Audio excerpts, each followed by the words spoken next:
E hoje eu tive a ideia de convidar um grande amigo meu que se chama Jonathan, né, que é o professor Jonathan. Muitos de vocês já tiveram aula com esse senhor, né?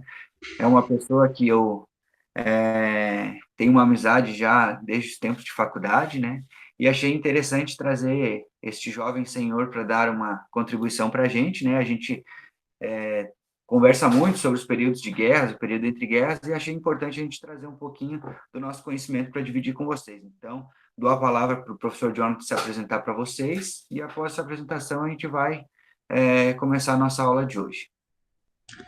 Obrigado, meu amigo. Pessoal, tudo bem com vocês? Espero que sim. Então, o Fabrício já me apresentou brevemente, né? Sou amigo aí do nosso querido professor Fabrício Che Guevara aí.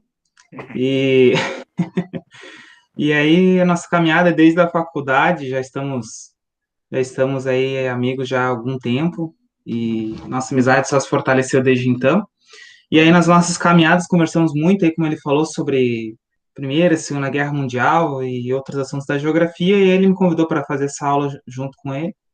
Estamos aí, então, aceitei o convite e esperamos que a aula seja proveitosa para vocês, que vocês possam aprender bastante aí sobre esse período, que é muito importante para compreender o que veio depois, né, que foi o maior conflito da história da humanidade, que foi a Segunda Guerra Mundial. Então, esse período ele é essencial para a gente entender por que houve essa guerra, né? O que levou a isso? Que nada foi por acaso, foi todo um conjunto de fatores que acabou desencadeando depois a Segunda Grande Guerra Mundial. Então é isso, vamos começar, né, meu amigo?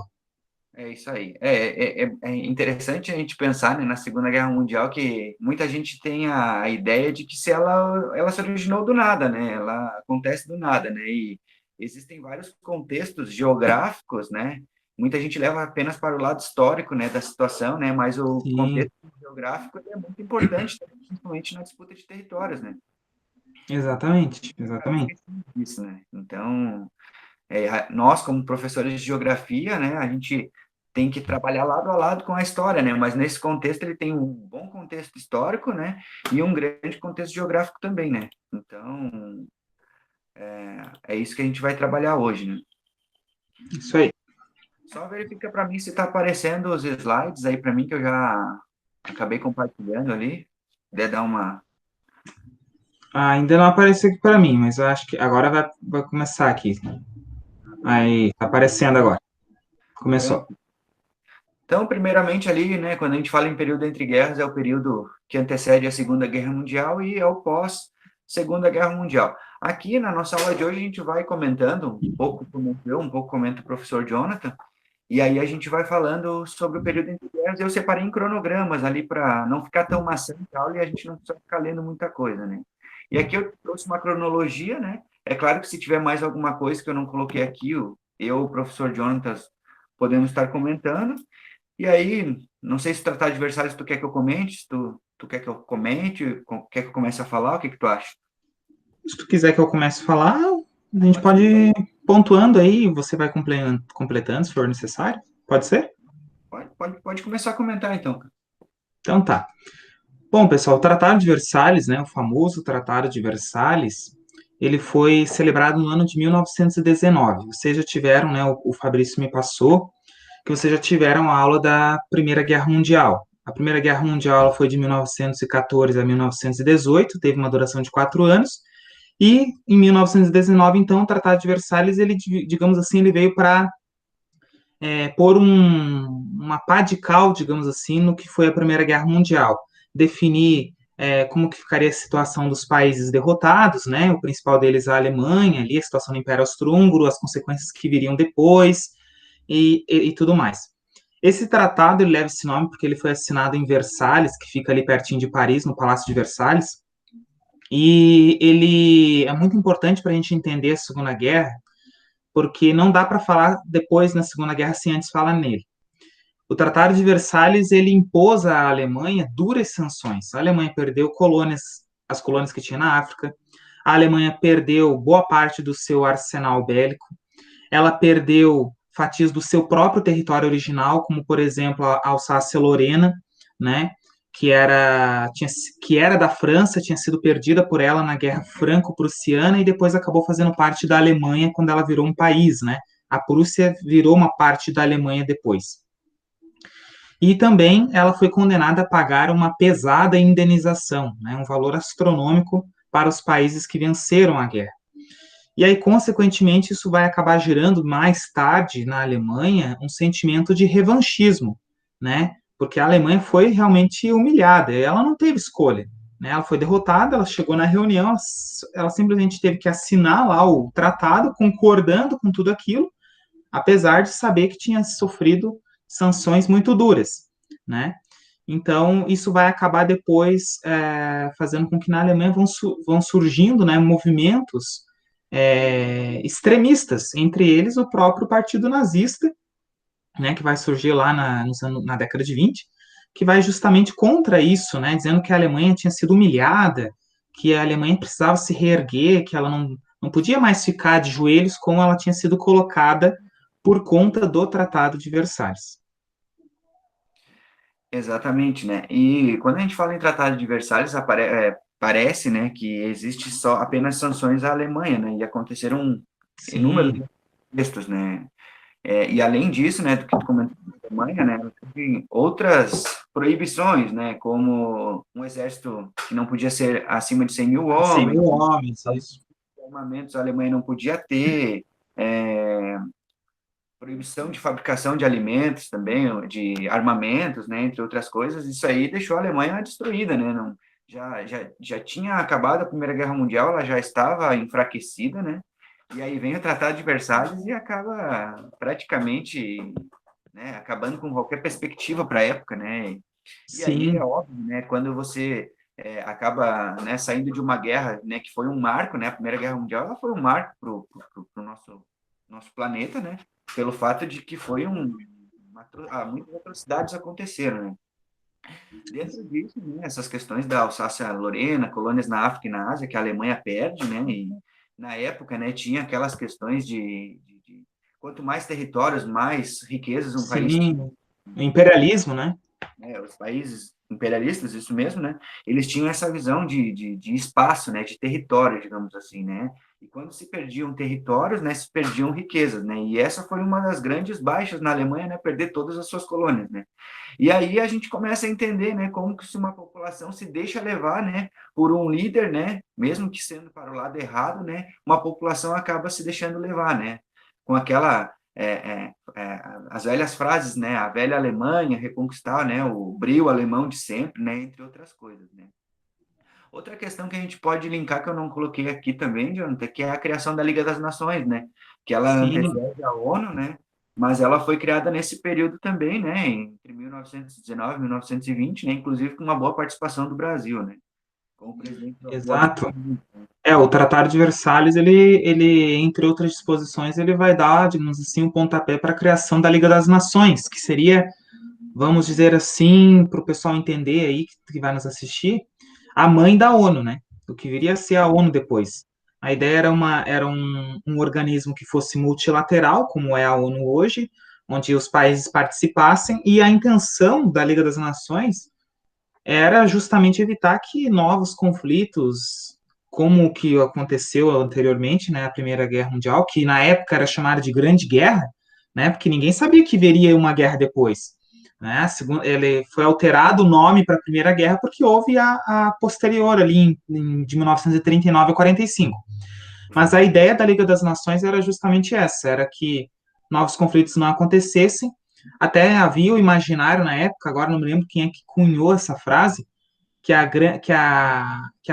Primeira Guerra Mundial seria a guerra que acabaria com todas as guerras, né? E a gente viu que, na verdade, não foi. A Liga das Nações acabou fracassando, né? Tanto é que depois foi extinta, e lá na frente, depois, em 1945, vai dar lugar, então, à Organização das Nações Unidas, que é a ONU que a gente conhece hoje. Na real, a Liga das Nações ela fracassa justamente quando a ascensão da Alemanha acaba acontecendo e ela acaba não fazendo nada, né? Eles acabam deixando Sim, acontecer em todos os contextos, né? E aí existe uma crítica internacional à Liga das Nações, e aí após a Segunda Guerra Mundial, como tu falou, aí vem a criação da ONU, né, em 1946. Mas exato. tranquilo. Outro contexto que eu acho importante, que eu acho muito importante a gente falar também, que muita gente confunde, né, principalmente nessa questão geográfica, na questão da Alemanha, que muita gente acha que quem criou o Partido Nazista foi o Hitler, mas na real não foi, né? Quando o Hitler entrou no partido, né, quando ele se vislumbra no Partido Nazista, né, quando acontece todo aquele contexto das reuniões e tal, né, nos porões alemães da época, né, ele não cria o partido, né, mas aí em 1922, né, vem a criação do Partido Nazista, né, um movimento trabalhista da época na Alemanha, né. E aí, com a criação desse partido nazista, vem a fomentação, né, de uma revanche, de uma velha Alemanha, de novos líderes na Europa, né, o fortalecimento da participação da Alemanha no contexto europeu e no contexto global, que na época estava enfraquecido, né, e aí vem a criação do partido nazista, né, John? Sim, exatamente. O Partido Nazista ele não foi criado pelo Hitler, né? Ele acabou se tornando um membro do partido, ele foi criado anteriormente.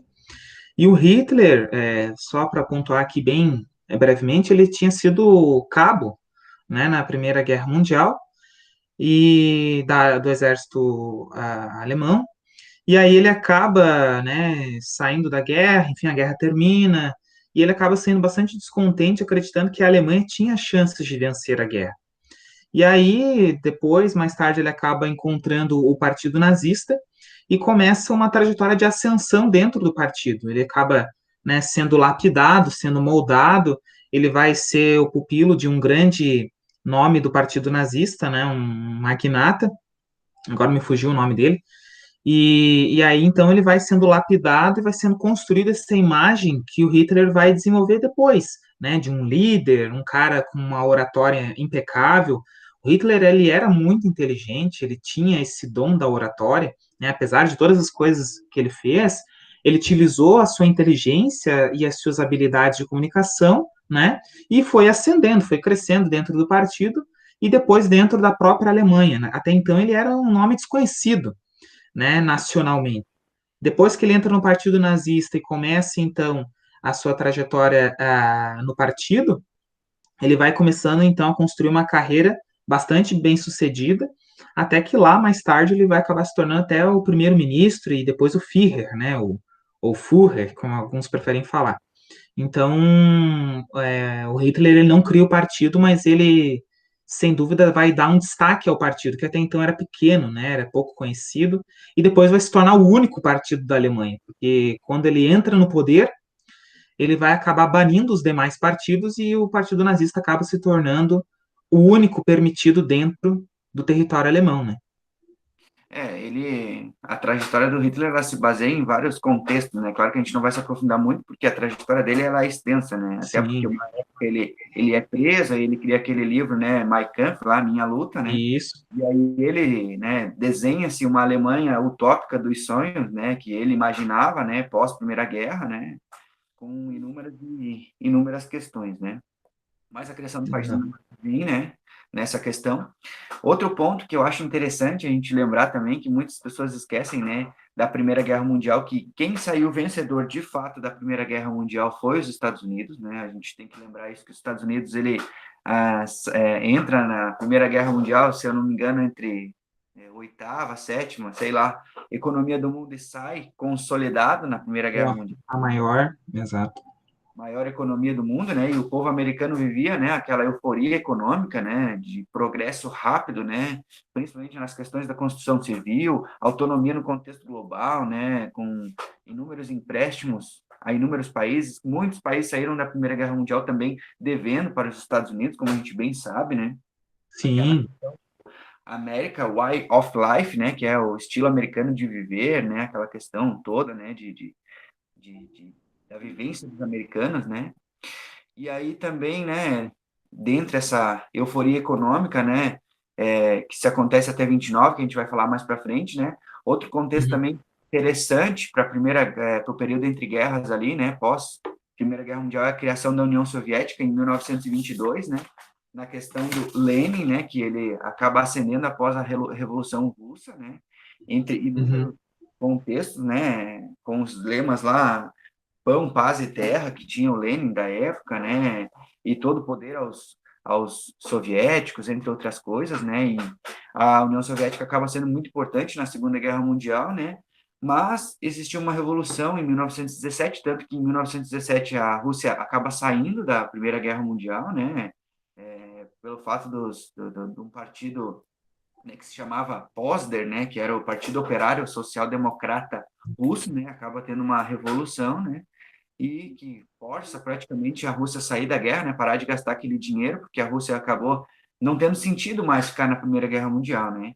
E aí, Sim, com um líder como Lenin, né, um líder socialista, né, baseado nos livros de Karl Marx, né, a gente até tem que ter um pouco de cuidado de falar isso, porque senão daqui a pouco vão falar que a gente é comunista, né, professor? A gente tem que ter esse fardo, né, é verdade. Hoje em dia, todo cuidado é pouco, né? mas a gente tem que explicar o que que isso aconteceu na época, né, não tem como a gente fugir disso, né? E Sim, aí esse partido da União Soviética na Rússia, né, até isso foi dividido entre dois, né, os bolcheviques e os mencheviques, né? Os bolcheviques eram maioria, né? E liderados pelo Lenin, né? E o outro, né? Os marcheviques eram liderados pelo Martov, né? Julius Mortov, né? E aí acaba, né, se criando em 1922, né, a União Soviética, né? Não sei se tu quer comentar mais alguma coisa sobre isso. eu acho que só brevemente tu falou bastante aí sobre o contexto de criação. Só é importante citar que talvez, né, a Segunda Guerra Mundial não tivesse acontecido se a União Soviética não tivesse sido criada. Por quê? Criada. E por que isso? Porque a Inglaterra e a França, que saíram vencedoras da Primeira Guerra Mundial, elas acabaram tendo uma política, digamos assim, de apaziguamento em relação à Alemanha. A Alemanha ela começou a se rearmar depois que o Hitler vai entrar no poder. Ela começa a anexar territórios, como foi a anexação da Áustria, como foi a anexação da região dos Sudetos na Tchecoslováquia e depois da própria Tchecoslováquia inteira. Ou seja, eles vão, digamos assim, tapando os olhos porque a Alemanha estava fazendo. E o Hitler ele tinha um discurso muito ferrenho, muito forte, muito, digamos assim, agressivo contra a União Soviética, dizendo que ela era um grande inimigo, talvez o maior inimigo da Alemanha. E aí isso, digamos assim, ajuda a nós hoje a entender por que que a França e a Inglaterra não fizeram, digamos assim, não fizeram nada para conter o avanço alemão. Justamente porque eles acreditavam, né, havia nesses países uma ideia de que talvez a Alemanha pudesse se voltar contra a União Soviética e nunca que ela pudesse se voltar contra a França e a Inglaterra, né? Digamos assim, foi uma certa ingenuidade dos ingleses e franceses que acabou contribuindo com que a Alemanha fosse ganhando espaço, fosse ganhando poder, fosse ganhando tempo, e aí depois, então, quando eles veem que estavam enganados, né, que foram passados, digamos assim, para trás, aí já era muito tarde, a Alemanha já tinha um grande arsenal, já tinha se preparado, já estava pronta para a guerra, e aí foi para a guerra, né, ela já estava se preparando para isso. Então, talvez se a União Soviética não existisse, talvez quando a Alemanha começou a ter esse desrespeito ao Tratado de Versalhes, talvez a França e a Inglaterra tivessem colocado, né, um freio ali nas aventuras do Hitler. Talvez, é uma possibilidade que eu vejo, né, mas sem dúvida nenhuma é muito importante para a gente entender também esse período aí, a criação da União Soviética. De possibilidades para não existir a Segunda Guerra tinham várias, né? Mas, Sim, principalmente, eu noto que os países, né, principalmente os fundadores da Liga das Nações, acabaram não se envolvendo no que a Alemanha acaba fazendo, né? Tanto que, se a gente analisar no contexto, o Holocausto acontece não depois da Primeira Guerra, depois da Segunda Guerra, depois que se inicia a Segunda Guerra Mundial. Ela se começa em 1938, com os campos de concentração. E o que que a Liga das Nações fez na época? Nada. nada. A gente fez, né? Fez um golpe de vista ali e não fez nada, né? Eu acho que a gente esqueceu de falar também que o Lenin acaba morrendo em 1924, né? E aí quem ascende ao poder é o Joseph Stalin, né? Que é o mandatário, Isso, né? O autoritário da época, né? Na União Soviética, né? Com o seu chamado Exército Vermelho, né? Bem conhecido, né?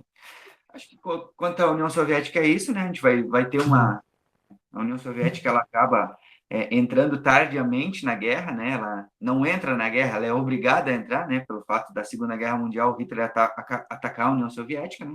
Mas isso a gente vai falar isso. não sobre as guerras, né? Outro contexto também que a gente pode comentar que é o Mussolini na Itália, né? Que é a chegada do Partido Fascista na Itália, né? É, como é que eram chamados os soldados? Eram os soldados cinzas, né? As camisas Uhum. Camisas pardas, uma coisa assim, não é? Agora me fugiu o nome. Era nesse sentido, né? E É, aí, tem mais um partido autoritário na Europa, né? Então, tínhamos a União Soviética, que era enorme, tínhamos a Alemanha, né? Crescendo para um autoritarismo na época, né? E aí vem a Itália também, né? Com o Mussolini, né? E aí, três estados autoritários, uma guerra iminente estaria, né, muito próxima, ainda que demorou ainda uns 14, 15 anos para isso acontecer, né? Então, notem que os partidos autoritários, eles acabam, né, criando tensões globais de guerra, né? E aí, né, obviamente que, após a gente vai falar, né, os contextos de alianças acabam acontecendo, né? isso. Com relação ali até, eu fui pesquisar ali para ver, camisas negras, o termo lá dos apoiadores do Benito Mussolini, né? E com relação ao Partido Fascista na Itália, tem muita gente alguns historiadores que consideram, por exemplo, que o nazismo, ele é um regime fascista, né? Eles colocam que o fascismo abrange tanto o regime italiano quanto o alemão. Só que na Alemanha ele ganhou um nome específico, né? Até porque ele teve também algumas características diferentes do que foi desenvolvido na Itália. Mas é importante a criação do Partido Fascista pelo Benito Mussolini, o Duce, né, como depois vai ser chamado, líder dentro da Itália, porque foram as ideias dele lançadas na Itália que vão inspirar e orientar o Hitler na questão do nazismo dentro da Alemanha. Né? Ele vai aproveitar muito do que o Benito Mussolini faz na Itália, como a questão da censura, a proibição dos partidos políticos. Só tinha o partido fascista na Itália, o Hitler vai fazer isso na Alemanha, só vai ter o partido nazista. Censura aos meios de comunicação, controle das rádios. A TV ainda na época estava nascendo, né? Mas as rádios naquele momento, aquele período, eram o meio de comunicação mais importante. Então vai ter censura, o controle, vai ser passado só o que o governante, o governo quer que seja passado para a população, né? Uma doutrinação muito forte de endeusamento do Hitler, de confiar no Führer, né? Assim como também foi na Itália. Então, o partido fascista que vai surgir nos anos 20 vai inspirar muito as ideias que vão ser colocadas em prática pelo Hitler na Alemanha, né? Ele vai dar um plus, né? No que o fascismo era na Itália. E já emendando, falando aí do Crash 29, esse momento ele foi muito importante para a eclosão da Segunda Guerra Mundial, porque até então, por exemplo, na Alemanha, o nazismo ele ainda não tinha uma expressão muito grande. Ele já tinha adeptos, mas ele ainda não era tão forte quanto veio a ser depois. Mas quando teve a quebra da Bolsa de Valores de Nova York, em 1929, em outubro de 1929, chamada Quinta-feira Negra, o mundo entrou em colapso, isso começou nos Estados Unidos e foi levado também aos países europeus, né? Os países europeus acabaram também entrando na crise, e a Alemanha, que até então estava indo muito bem, digamos assim, a sua economia estava se recuperando, né? Estava tendo diminuição do desemprego, etc., vai acabar caindo. A Alemanha vai ser uma das principais afetadas pelo crash de 29, né? E aí isso vai gerar desemprego, vai gerar fome, vai gerar miséria, vai gerar descontentamento da população. E aí vem um cara, né, o Hitler, e vem com um discurso de dizer que ele vai resolver, digamos assim, a situação toda, né? Que ele tem a solução para os problemas do povo alemão, que vai ter comida na mesa do trabalhador alemão, da sua família, que ele vai reerguer o país, que ele vai tornar a Alemanha grande novamente, né? Que ele vai fundar o terceiro Reich, né? O terceiro Império Alemão. E essas ideias elas vão cair em solo fértil, né? Porque o país realmente estava mergulhado no caos e vão, digamos assim, vão frutificar, né? Vão dar frutos, né? O povo vai começar a seguir as ideias do Hitler, que para nós hoje pode parecer um lunático, um maluco, mas naquela época ele era visto como, digamos assim, um messias, um herói, alguém que poderia levar a Alemanha até a sua reconstrução. E de fato ele vai começar a fazer isso, né? Quando começa a assumir o poder, vai ter uma diminuição dos índices de desemprego, vai ter uma diminuição da pobreza muito forte dentro da Alemanha, e aí isso vai fazendo com que ele vá ganhando popularidade e depois ele vai colocando em prática as suas outras ideias, né? como a questão do Fabrício que ele colocou, dos campos de concentração para os judeus, que vai ser considerado um câncer dentro da sociedade alemã, né? Eles meio que colocam todas as culpas pelo fato da Alemanha estar do jeito que está no povo judeu, né? Embora a gente saiba que isso não é verdade, mas ele vai utilizar os judeus como bode expiatório para poder, então, eliminar, né, esse povo dentro da sociedade alemã. Exatamente, né? E também para falar um pouquinho sobre o Crash de 29, também não vamos se alongar muito, né? Na questão ali que os Estados Unidos talvez foram, né? Era a maior economia da época e acaba, né? Quebrando a Bolsa de Valores de 1929, né? E aí, após isso, né? Gera uma desigualdade social muito grande, não só nos Estados Unidos, assim como você comentou na Alemanha, né? Um país que estava se reerguendo das cinzas, né? Das pedras, né? E Sim, aí metade da população estava vivendo abaixo da linha da pobreza, né? A questão da modernização agrícola, que a gente comenta muito nas aulas de geografia também, né? E a questão da agricultura era menor do que a demanda, né, dos Estados Unidos, né? E aí isso aí causou inúmeros problemas nos Estados Unidos, né? Questões populacionais, né? Praticamente quase que uma guerra civil por causa disso, né? Mas é, os Estados Unidos como um bom país, né? Capitalista, né? E uhum, políticas públicas protecionistas, né, implantam aquele que foi chamado, né, 4 anos depois, do New Deal, né, que é aquela questão de um plano econômico para a reconstrução da sua economia, né, entre sim. outros, né. É, o presidente que assumiu, foi o Franklin Delano Roosevelt, né, o cara que por mais tempo permaneceu na presidência dos Estados Unidos. Ele vai ficar em torno de 15 anos praticamente ali na presidência, né? Ele vai sair da presidência quando ele morre. Ele vai morrer bem ali quando está acontecendo, inclusive, a Segunda Guerra Mundial, em 1944, se eu não estou enganado. Ele vai falecer. E ele é um cara emblemático, ele implantou esse plano, né? O New Deal, quer dizer novo acordo, que previa, por exemplo, construção de grandes obras públicas, viadutos, pontes, hospitais, escolas, que era justamente para incentivar a construção civil e, consequentemente, aumentar o emprego, aumentar a circulação de dinheiro dentro do país, renda, consumo e tudo mais. E esse plano vai dar muito certo, tanto que os Estados Unidos vai ter um crescimento bastante razoável. Só que o New Deal não vai resolver todo o problema. O que resolveu, na verdade, o problema dos Estados Unidos, a gente sabe muito bem qual é. Foi a Segunda Guerra Mundial. Porque quando Certo. acontece a Segunda Guerra Mundial, a produção bélica vai aumentar demais, os Estados Unidos vai ser fornecedor de tudo, desde roupa, vestuário, calçado, remédio, armas, tudo que você possa imaginar, para a Europa que estava em guerra. Então vai ser isso que realmente vai fazer com que a economia americana dê um salto. Ela estava crescendo assim, vamos supor, com o New Deal. Quando acontece a guerra, o crescimento vai ser bem mais exponencial. Então isso foi, com certeza, muito importante para que os Estados Unidos se fortalecesse e se tornasse a superpotência que a gente conhece hoje, né? O país mais rico do mundo, mais forte em questão de arsenal bélico e tudo mais. Outra questão que eu até me lembrei agora que você comentou, né, da ascensão dos partidos, né, autoritários, né, o Brasil, ele acaba entrando nessa onda também, né, após né, Sim, era Vargas, ali em 1930, né, que ele tinha uma certa, qual palavra que a gente pode usar, assim, que né, ele tinha simpatia, né? uma certa simpatia, assim, né, para não ser mais pesado com o nosso Ah, pai do ele, ele, pobre, ele, ele dava um afago assim no Hitler, assim, ele ele gostava um tinha pouquinho do Hitler. estava quase levantando a mão, assim, para fazer né, um,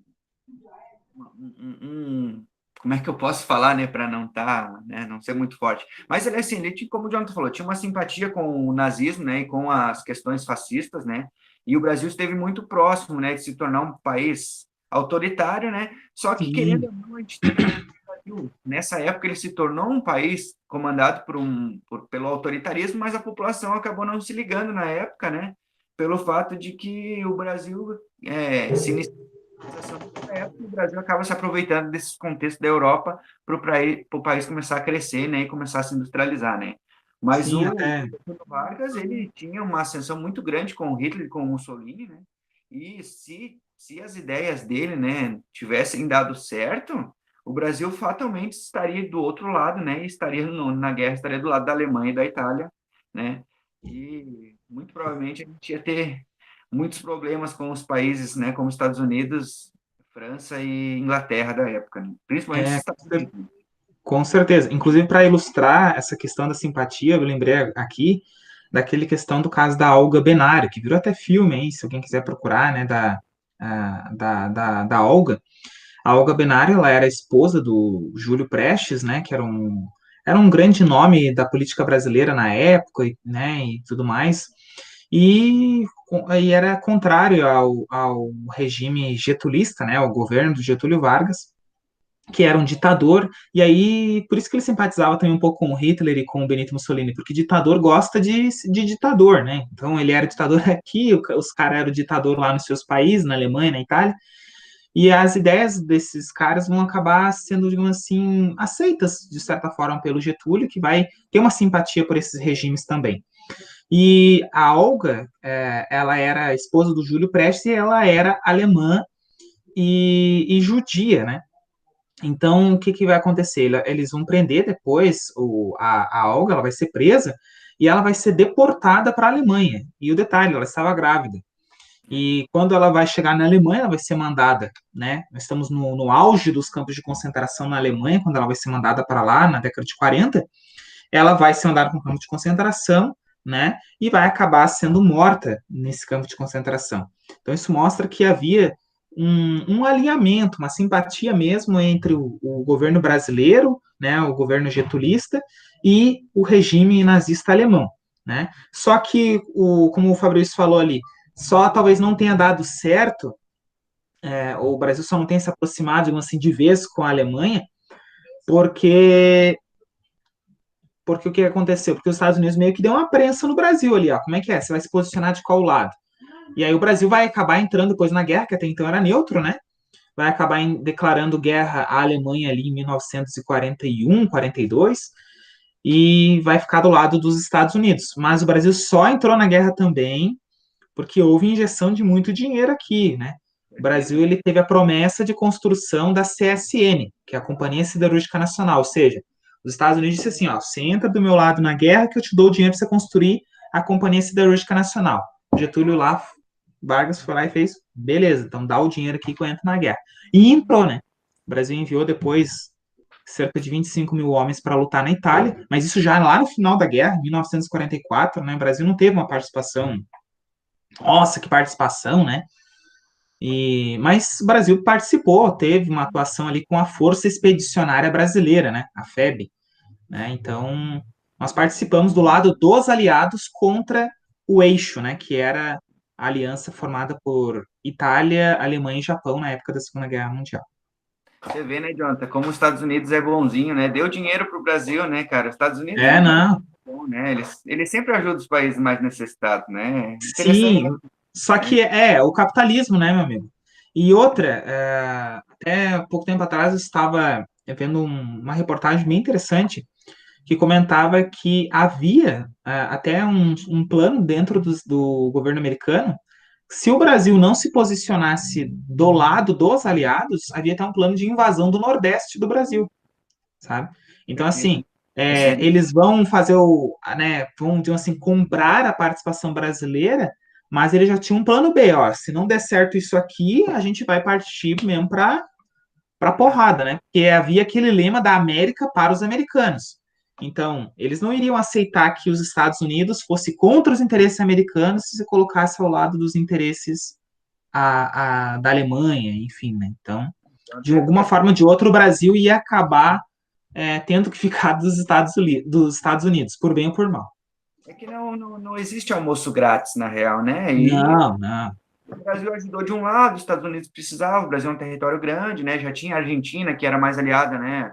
Aos países como a Alemanha e Itália, né? Então, tinha alguns contextos, né? De o Brasil até entrar na guerra ao lado dos Estados Unidos, né? Mas essa Sim, história que eu brinquei contigo ali de como os Estados Unidos é bonzinho, são acordos, né? Os Estados Unidos sempre pensam no seu próprio umbigo, né? E aproveita da situação de ascensão que o Brasil estava, né? Mas também depois a gente vê que no Plano Marshall, né, o Brasil nem participa do Plano Marshall, mesmo o Brasil tendo gastado bastante na Segunda Guerra, né, então, pelo fato de que não foi atacado, mas, enfim, né, não vamos entrar esse nesse mérito, né? porque talvez, né, para nós, né, para muitos, né, o plano de desenvolvimento pós-Segunda Guerra Mundial, se talvez o Brasil tivesse sido tratado como países, né, da Europa, talvez o Brasil tivesse se desenvolvido mais rapidamente, né? Mas isso, então, sem dúvida nenhuma. Então é complexo, né? Entender, tipo, de um lado, os Estados Unidos quase que obriga o Brasil a entrar na guerra ao lado dele e depois acaba, né, não retendo os gastos que o Brasil teve, né? Enfim, né? Não vamos Exatamente. vamos continuar aqui no contexto aqui também. Eu queria comentar alguma coisa para você ali quando você começa a mexer as mãos, assim, ó, você fica muito parecido com o Michel Temer, sabia? Lembra alguma coisa assim, sabe, do Michel Temer, né? Tava, tava demorando você a falar alguma coisa do Temer, né? Você, quando você mexe as mãos, assim, né? Parece Michel Temer falando. É, Brasil, consertá-lo-ei.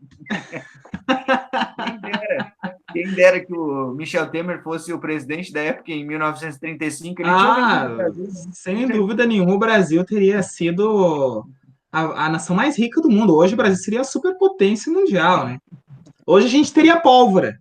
Hoje a gente teria Bem pólvora. lembrado, bem lembrado. Ah, mas se Ai, ai. ele tivesse sido presidente nessa época, ele tinha vendido o Brasil, pode comprar Estados Unidos, eu vou vender para vocês, hein? É, não, o cara. Mas o jeito que ele roubava nossos direitos era diferente, né? O cara era. Cabelinho Aqueles de cabelinhos algodão. brancos lá do Temer me conquistavam. O seu Michel Temer aí não é fácil. Mas, enfim, É, né? Seguindo aqui a nossa aula, né?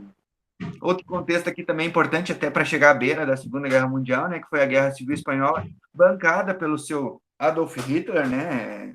sim. Um avião alemão acaba bombardeando a cidade espanhola de Guernica, né? E o apoio do Hitler aos franquistas, né, contra os republicanos, né? E aí se dá início à Guerra Civil Espanhola, né, em 1936, né? Mas a mando do seu Adolf Hitler, né, o austríaco Adolf Hitler, né, que muita gente também confunde, né? É, Mas acho também que ele é alemão, né? é, Até sobre essa situação que você falou da cidade aí que foi bombardeada, Guernica, tem até um quadro muito famoso, que é o quadro do Pablo Picasso, né? Que tem esse nome Guernica, que ele mostra, né, essa mortandade, né? O grande número de pessoas que acabaram perdendo a vida nesse bombardeio. Em sua maioria, pessoas civis, que não tinham nenhuma ligação com o exército, né? Foi sim, uma verdadeira carnificina. E o Francisco Franco, né, que você falou ali que os apoiadores eram chamados de franquistas, né, do Francisco Franco, ele vai ser um ditador na Espanha por décadas, né, e ele era apoiado pelo Hitler, né, naquele período, que ajudou bastante aí a implantação do regime franquista dentro da Espanha, né. sim.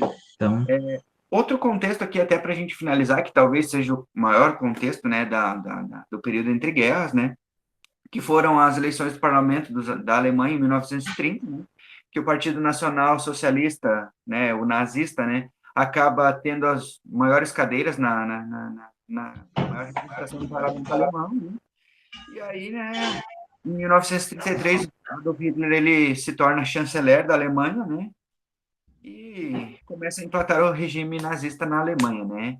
E após isso, né, começam a acontecer diversas coisas, né? Ele acaba depois desse período se tornando o Führer, né?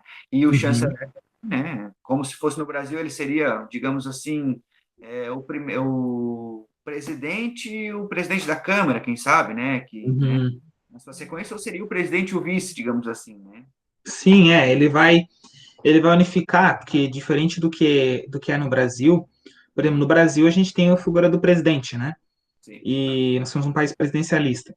E nós temos o presidente do Brasil, ele é, ao mesmo tempo, chefe de Estado e chefe de governo. Lá na Alemanha, na época, havia uma divisão. O chefe de Estado era um, o chefe de governo era outro. O chefe de governo era o primeiro-ministro, né, ou também chamado chanceler, né, que quer dizer a mesma coisa.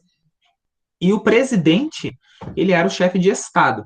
Aí o que aconteceu? Quando morreu o presidente lá, que era o Paul von Hindenburg, na Alemanha, ele já era bem velho, ele tinha sido general na Primeira Guerra Mundial, ele morre.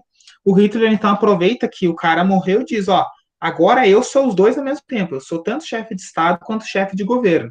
E ele acaba unificando os dois cargos e se torna ditador, né? ele acaba tendo, digamos assim, plenos poderes, e aí ele vai acabar se autodenominando como o Führer, né, que é o líder, o guia, né, numa tradução aí do alemão para o português. Vai comandar o país. Na prática, ele se torna um ditador, não tem mais eleições, né, só tem agora o Partido Nazista, e ele começa a comandar a Alemanha com mãos de ferro. E nessa época também, né, já adiantando ali o último tópico, antes ali da Segunda Guerra Mundial, ele vai começar, então, ele vai anexar a Áustria, sem dar um único tiro, né, ele vai anexar a Áustria sem dar um único tiro, os austríacos queriam fazer parte da Alemanha, até porque, o Fabrício falou, o Hitler, ele era austríaco, né, ele tinha nascido na Áustria, então tinha essa afinidade, digamos assim. E aí a Áustria vai ser anexada no território alemão, vai ser anexado a região dos Sudetos, né? E tudo isso, então, é um prenúncio do que veio a ser depois da Segunda Guerra Mundial. E também, a gente não citou, mas é importante citar, que houve a formação das alianças militares, né, Fabrício? A gente Sim. teve, antes de estourar a guerra, a gente teve a formação do Eixo, que foi um acordo militar entre a Alemanha e a Itália, primeiro, era o pacto Roma-Berlim, e depois vai entrar o governo japonês nesse mesmo pacto. E aí é chamado de pacto tripartite, porque daí vai ter três participantes: o Japão, a Alemanha e a Itália, e aí se forma o eixo Roma-Berlim-Tóquio, que são os três grandes países que formam o eixo, né, que foi essa aliança militar. E antes disso também já havia um acordo também prevendo digamos assim, a aliança militar entre França e Inglaterra, né? A Polônia também vai acabar sendo, digamos assim, protegida pela França e pelos ingleses, que depois vai dar origem ao estopim da Segunda Guerra Mundial, que a gente vai falar depois, acredito. É. É importante também falar com relação a essas alianças também, que pouquinho tempo antes ali de estourar a guerra, o Hitler ele vai fazer um acordo com a União Soviética, né, Fabrício? Sim, o pacto, né, entre as duas nações, né, de pacto de não agressão, digamos assim, né, um país Isso, não poderia atacar o outro, não podia invadir o território do outro, né, que era o é, Ribbentrop, agora me... Molotov-Ribbentrop. Isso mesmo. E Isso. aí, assim, olhando hoje, né, como o Hitler ele foi esperto, né, porque na época ele fez esses tipos de pactos, né, anexando esses territórios, fez esse tipo de pacto, né, ele notou na época também, né, que os países que formadores da Liga das Nações não fizeram nada com essas anexações, né, fez esse pacto com a União Soviética, ele foi muito esperto, né, porque a União Soviética, né, não se importaria que se tivesse uma nova guerra, porque ela tinha um território enorme, né, quase que Sim. 15 países foram anexados pela União Soviética, né? E aí ele acaba fazendo esse pacto de não agressão, né? E dizendo que não gostaria de invadir a União Soviética, não gostaria de uma guerra contra o Stalin, né? E a única pessoa que conseguiu enxergar isso, apenas uma pessoa na Europa conseguiu enxergar isso, que foi o Winston Churchill, né? Que ele acaba enxergando que o Sim. Hitler ele queria territórios, né? Nada mais do que territórios, né? E aí começa, né? Tem inúmeros contextos, né?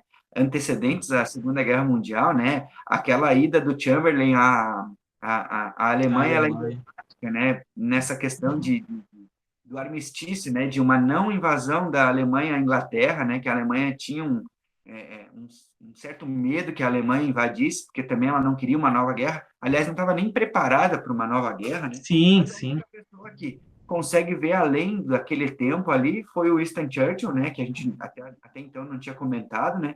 Mas ele foi o único que viu que a Alemanha iria declarar guerra, né? Precisava apenas de um motivo que ninguém deu, ela acaba se, né, trazendo um motivo, né, de um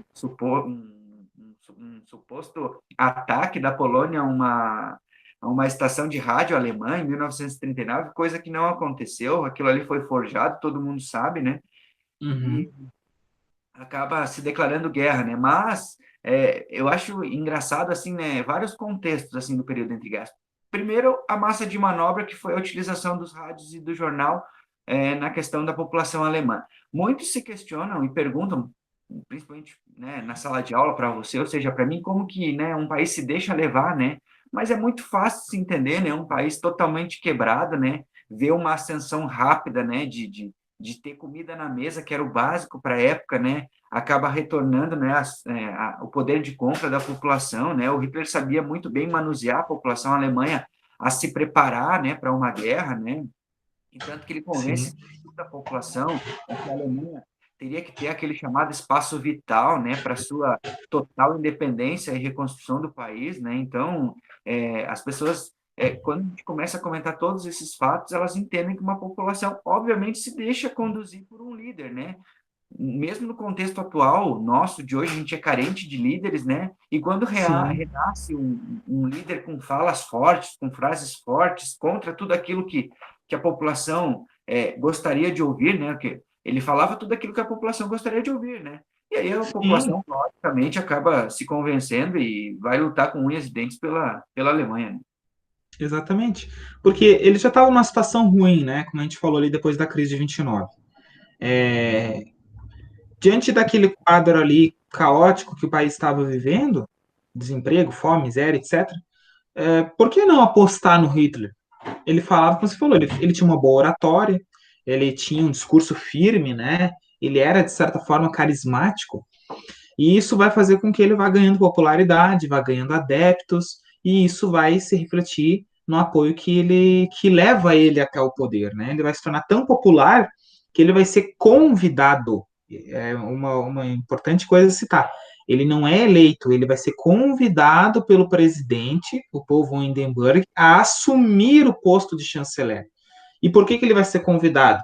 Não era porque o Hindenburg gostava dele, até porque tem biografias que falam que o Hindenburg era meio contrário às ideias do Hitler. Só que ele era tão popular dentro da Alemanha que foi um convite, mas ao mesmo tempo ele também estava sendo pressionado a convidar o Hitler. Então o É, Hitler vai assumir o poder, depois daí o cara vai morrer, porque já era bem velho, e ele vai unificar, como a gente falou, esses cargos. mas assim, Então, Jonathan, era uma questão de tempo, porque o parlamento, a maioria sim, era do partido do Hitler, sim, então uma hora ou outra ele seria eleito, né? Se não fosse convidado, ele seria eleito, sim, e o que né? acontece, né? Para se ganhar um pouco de popularidade, acabou vindo o convite, né? Para se ganhar um pouco de popularidade, vem o convite, né? E aí, né, o Hitler ele já ia ser o chanceler, né? Ele já ia ser escolhido, né? E aí, para ganhar um pouco de popularidade, né, ele acaba convidando, né? Sim, exatamente. Agora, né, como nós estávamos comentando, são muitos fatores, né, que levaram. Aí você colocou alguns principais. Se eu fosse analisar, como você falou no início da aula, mais profundamente, a gente poderia elencar mais ainda. É tanta coisa que levou, né, que foi, digamos assim, pavimentando o caminho para que lá em 1939 a Segunda Guerra Mundial acontecesse, né? Não foi Sim, uma coisa assim do nada, tipo, Hitler acordou assim, ah, hoje eu quero fazer uma guerra, e o Stalin, e o Benito Mussolini, e por aí vai. Foi todo um trajeto que foi sendo construído, a Alemanha se rearmando, né, o Hitler que chegou ao poder e tudo mais, e aí tudo isso vai depois causar, então, o maior conflito até hoje da história da humanidade, né? com certeza. Que estimativas variam entre 50 até 70 milhões de pessoas que morreram.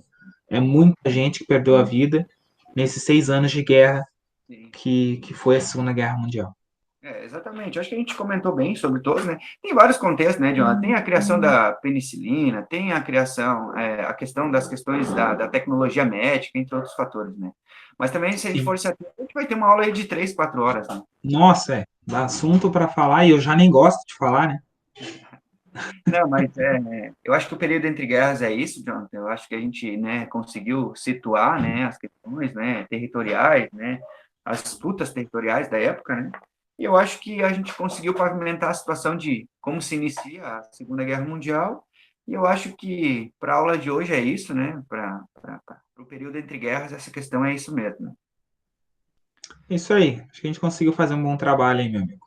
Então, para hoje é isso. Meu amigo John, te agradeço pelas falas, né, por ter aceitado o convite de trocar uma ideia, né, e fazer essa aula para os alunos do SEDUP, né. Te agradeço muito pelo seu tempo aí de nos ajudar, né, né? É sempre bom ter uma nova visão. Eu sempre comento para os alunos que apenas a minha visão na questão de geografia eu não acho legal, tem que ter outros tipos de visões, né? Até porque a gente não está sempre certo naquilo que a gente está falando, e ter um outro tipo de visão, um outro tipo de fala é importante também para o crescimento do conhecimento dos alunos, né? Sim. Essa aula vai ser para qual turma, Fabrício? Vai ser para os terceiros. Os terceiros? Então, primeiro, agradecer a você pelo convite, né, de estar podendo aí compartilhar o conhecimento, também aprender, porque a gente não só compartilha, mas também aprende. E ao pessoal que vai assistir a aula aí do terceirão, desejo sorte, né? É um ano bastante complicado, questões de vestibulares e tudo mais, devido ao que a gente está enfrentando nesse momento, que é a pandemia, mas que os alunos aí que vão nos assistir, que possam, né, confiar que tudo vai melhorar, que tudo vai dar certo e que não desistam dos seus sonhos, independente do que seja, que vai dar certo, uma hora ou outra dá, né? E boa sorte a todos vocês aí nesse encerramento, né, de mais uma etapa da vida, que é o ensino médio, uma etapa muito importante, né? Eu me formei lá em 2012, né, já tem um tempinho, 26 anos de idade, então, né, já tem um tempinho que eu me formei. Mas a gente lembra com muito carinho dessa época, né, do terceirão em especial, porque é um ano marcante na vida da gente. Então, tenho certeza que está sendo marcante na vida de vocês, de uma forma bem diferente, né, não presencial, mas ainda assim, sem dúvida nenhuma, muito importante na vida de cada um de nós, né? Um abraço a você, meu amigo, um abraço aos alunos que vão nos assistir, a todos aí. Jonathan, te agradeço mais uma vez, obrigado pelo seu tempo, e se precisar de alguma coisa, estamos aí. Agora, na semana que vem, já está escalado aqui para o Exército, né? Vamos ver qual exército vai entrar na Segunda Guerra Mundial, mas espero você para a gente falar sobre a Segunda Guerra. Tá bom, então, pode deixar. Tudo certo, então. Valeu, Valeu, meu meu amigo. amigo. Um abraço, fica com Deus e até mais. Até mais.